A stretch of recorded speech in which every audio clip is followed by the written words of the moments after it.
श्री लक्ष्मी नारायण नमो नमः। षठ तिला एकादशी पर करे तिल संबंधी ये 6 काम और सुने कथा। श्री विष्णु होंगे अति प्रसन्न, धन धान्य की होगी बढ़ोतरी।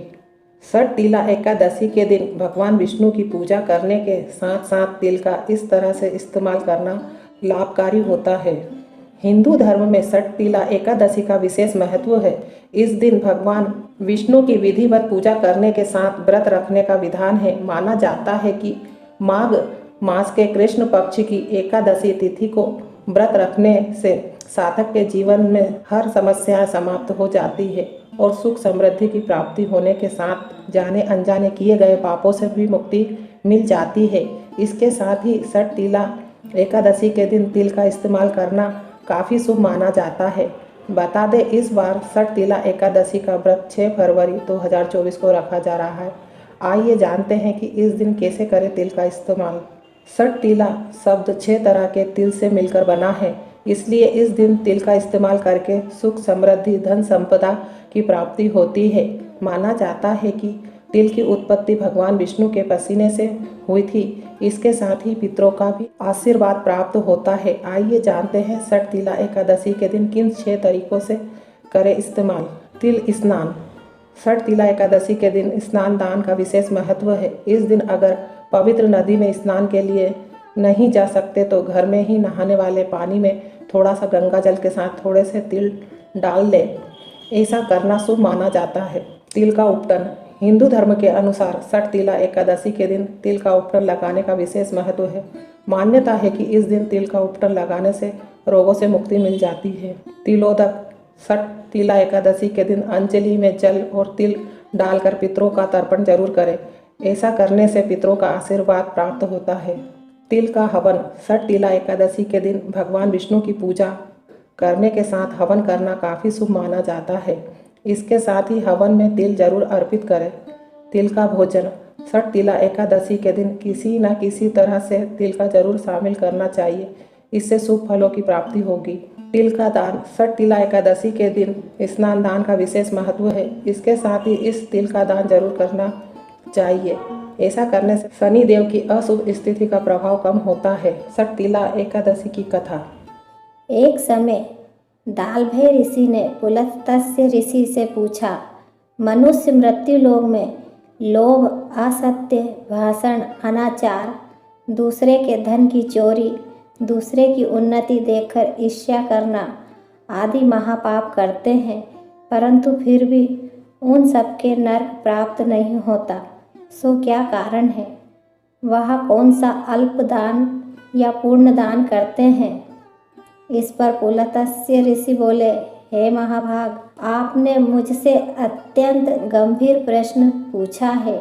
माघ माह के आने पर मनुष्य को स्नान आदि से शुद्ध रहना चाहिए और इंद्रियों को वश में करके तथा काम, क्रोध, लोभ, मोह, ईर्ष्या, अभिमान आदि त्याग कर भगवान का स्मरण करना चाहिए।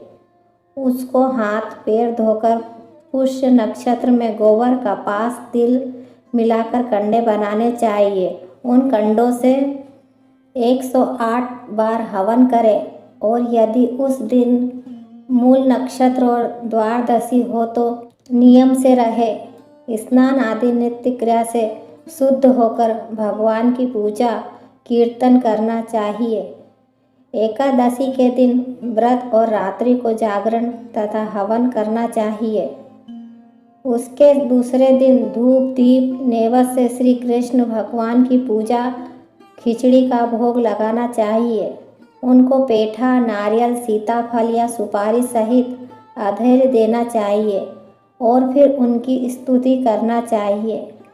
हे भगवान, आप अशरणों को शरण देने वाले हैं। आप संसार में डूबे हुए का उद्धार कीजिए।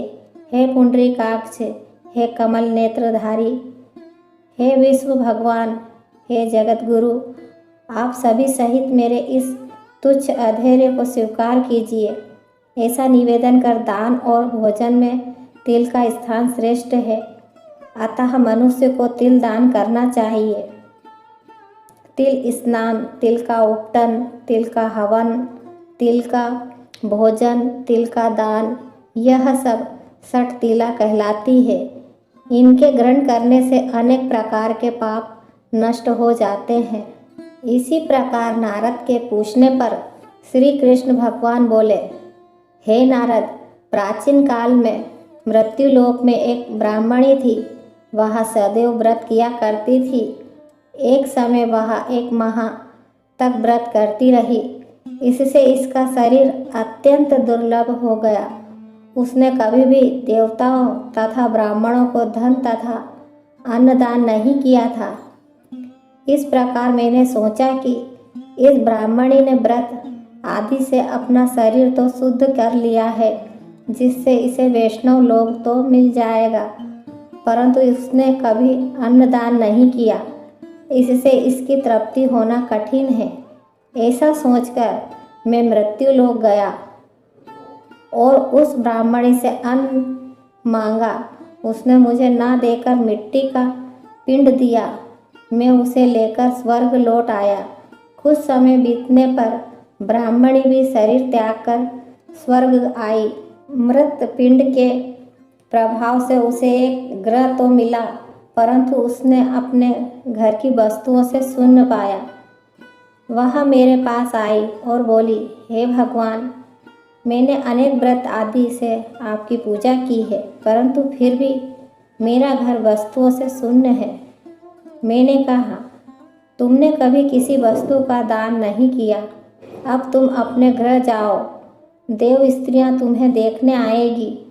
तुम उनसे सठ तिला एकादशी का पुण्य और विधि सुनकर ही अपने घर का द्वार खोलना। भगवान के ऐसे वचन सुनकर वह अपने घर को गई। देव स्त्रियां आकर द्वार खुलवाने लगी। तब ब्राह्मणी बोली कि सठशिला एकादशी का महत्व कहो। उनमें से एक देव स्त्री बोली, सुनो, मैं कहती हूँ।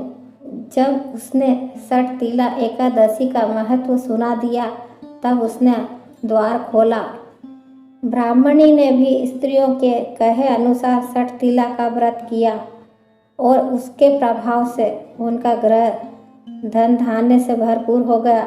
अतः मनुष्य को सठ तिला एकादशी का व्रत करना चाहिए। इससे मनुष्य को जन्म जन्म में आरोग्यता प्राप्त होती है और दरिद्रता नष्ट हो जाती है। माघ मास के कृष्ण पक्ष की सठ तिला एकादशी की कथा समाप्त।